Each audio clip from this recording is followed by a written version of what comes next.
ایک حکم نازل ہوا تھا نبی پاک علیہ الصلوۃ والسلام پر قرآن مجید میں.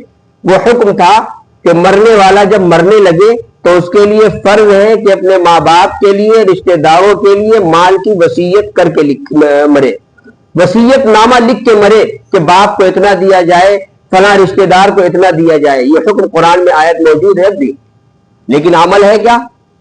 نہیں.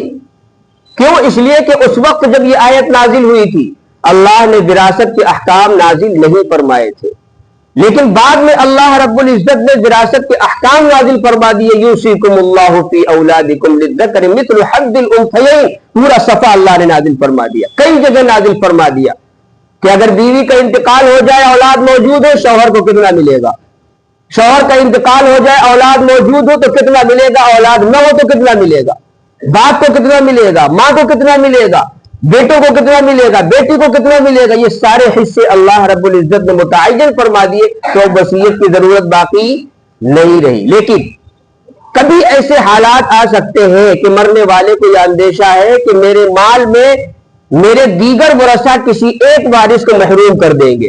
مثلاً آج کے زمانے میں ایک وبا چلی ہوئی ہے، بیٹیوں کو حصہ نہ دینا. اب کوئی باپ مر رہا ہے، دنیا سے جا رہا ہے، تو اس کے لیے لازم ہے کہ وہ وصیت کر کے جائے میری بیٹی کو میری بیٹی کا حصہ دیا جائے، اتنا اتنا اس کا حصہ بنتا ہے.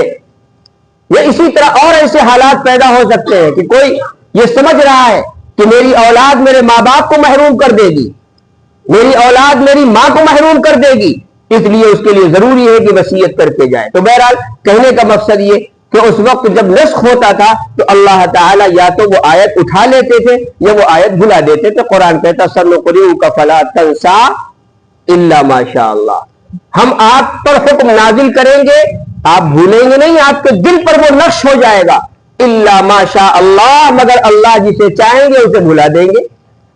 تو یہ قرآن مجید کے اندر نسخ کا معاملہ تھا، لیکن حدیثوں میں ایسا نہیں ہے. حدیثوں میں یہ ہے کہ اللہ کے نبی صلی اللہ علیہ وسلم نے جو پہلے حکم دیا تھا وہ بھی موجود، اور جو بعد میں حکم دیا وہ بھی موجود.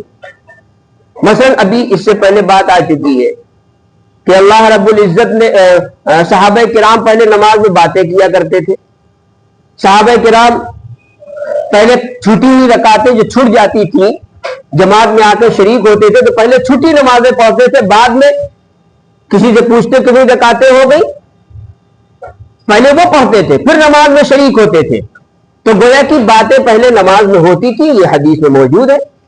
لیکن اس کے بعد اللہ نے حکم نازل کر دیا وَقُومُوا لِلَّهِ قَانِتِينَ، اللہ کے لیے عاجز بن کر کھڑے ہوا کرو.